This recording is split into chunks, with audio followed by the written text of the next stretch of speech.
Tulala sa logo 3-pointer ni Andy Gimao ang kalabang Tennesseans. Grabe naman ang naging reaction ng kalaban sa kaldag ni Kabayan. Tindi pa ng pinakitang hustle, mabuhat lang ang Royal Crowns. Mula sa Atlanta, Georgia 2025 grind session at kasalukuyang may isang talo ang Royal Crowns na Kabayan Andy Gimao sa unang laban nila kontra Zephyr Hills Academy. This time makakalaban naman nila mga idol ang Hamilton Heights mula sa Tennessee.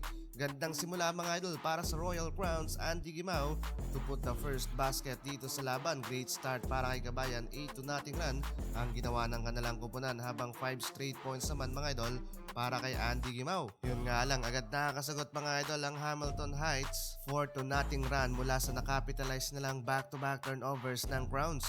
So far nagmumula sa outside shooting ang kanilang field goal 3 of 8 from the Rainbow Country hanggang sa nailamang na nga nila ang talan sa scoring 2 points advantage 19-21 sa pagtatapos ng first quarter. Give Bradford a lot of credit for keeping that alive. He tipped that. Numbers, they'll be patient. Find inside, Alisson, and that rattles in. Good backdoor action.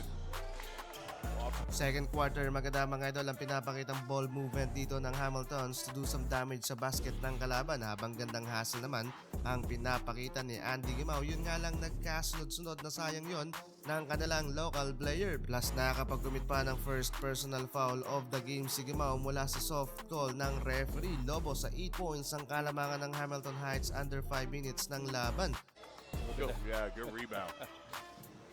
Yes, sir. I mean, just excellent. All-around player, man. He can shoot the three like you just saw. Oh, man. There's another good point guard. Andy really liked what I've seen out of him. There you go.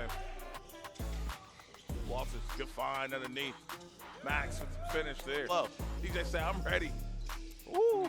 But it's go right back. But it's beat. 9 points lead ang Hamilton Heights sa pagtatapos ng first half, 38-47. Andy Gimao with 5 points and 2 assists. Very slow start both teams mga idol papasok sa third quarter habang naiwan naman si Andy Gimao sabay dakdak ng number 11 power forward pero nakakasabay at nakakabangon pa unti-unti ang Royal Crowns from Andy Gimao assist to two-handed dunk ng kanyang teammates. Baba sa 5 points ang kalamangan ng kalaban. That's a bump right there, buddy. Yeah, that ain't. Nice seal. Really nice pass. Yeah, it's going to be go time. Tighten the screws. Oh, no. Comes up short there. And I'm like, got a fly or something roaming around my face.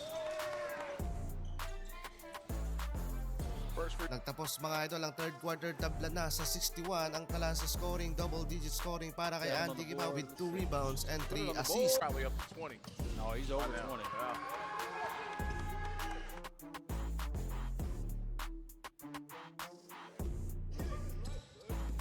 The mouth. With some room. Butter. And he takes it. Oh, yeah. Oh, nice read. Pack late in games. He knows he's good. Good press breaker there. Great. Max with a great fit.